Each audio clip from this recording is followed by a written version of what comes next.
Chers amis de la Web TV du très honorable Bionsoro, bonjour, je vous retrouve pour tirer la troisième conclusion du sommet sino-africain de 2018, tenu à Beijing la semaine passée.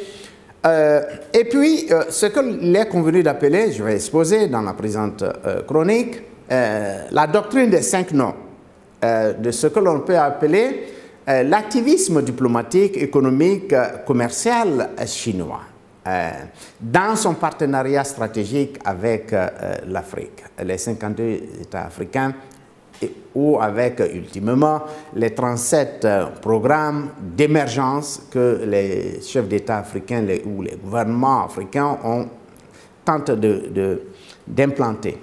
Il y a d'abord la non-ingérence de la Chine dans le choix souverain africain de la voie originale du développement, adaptée aux conditions nationales.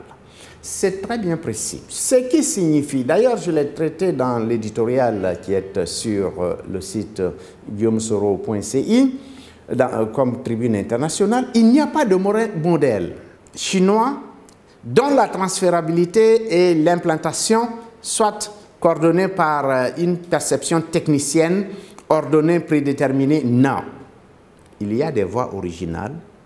Et quand on parle de développement, ancien concept au nouveau concept, qu'on passe de l'ancien concept au nouveau concept, l'émergence, il n'y a rien d'autre à chercher en Afrique que l'émancipation partagée. Moi, je crois davantage à l'émancipation partagée. Deuxièmement, et dans ce sens, la Chine n'intervient pas. Il n'y a que les Africains qui doivent d'abord réfléchir avant d'agir. Deuxièmement, la non-ingérence dans les affaires intérieures africaines, c'est-à-dire la gouvernance, le comportement des gouvernements, absolument l'État chinois en tant qu'État et le Parti communiste chinois en tant qu'organe dirigeant, leadership visionnaire qui incarne et qui ordonne à l'État chinois n'interviendront pas dans nos affaires intérieures.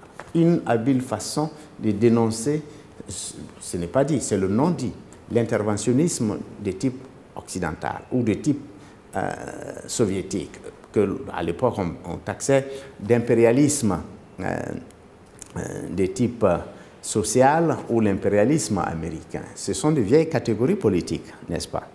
Troisièmement, il y a la non-imposition de la volonté chinoise à l'Afrique souveraine.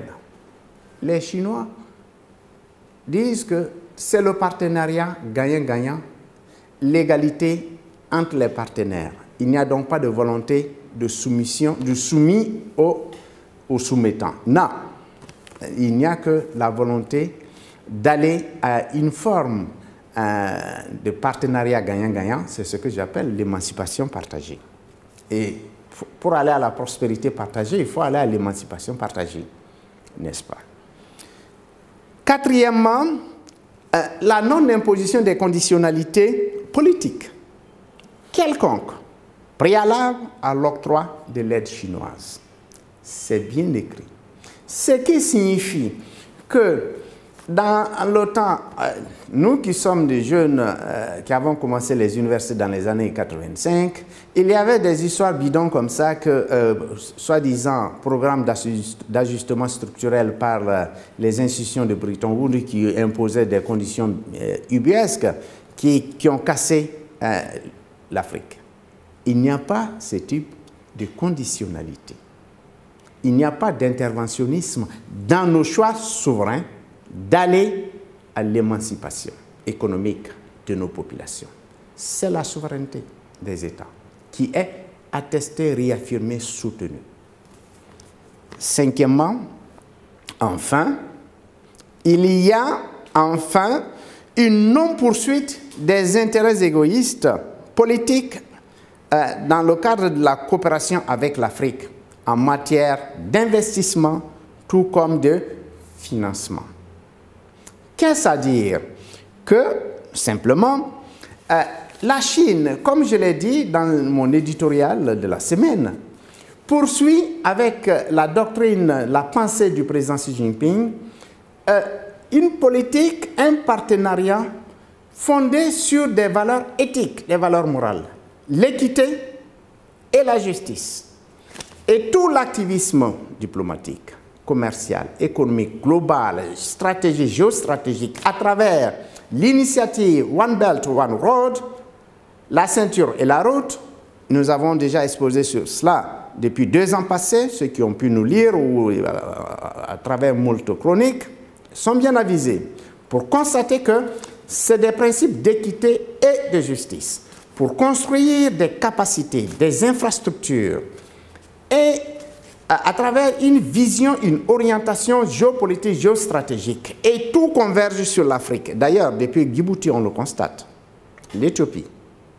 Et donc, cela demande quelque chose de très fondamental aux pays africains, c'est d'avoir des États proactifs. Et comme je l'ai dit, il n'est pas possible d'avoir des États proactifs quand ils ne sont pas des États forts. Les États forts, c'est d'abord à travers les institutions, comme Barack Obama le disait.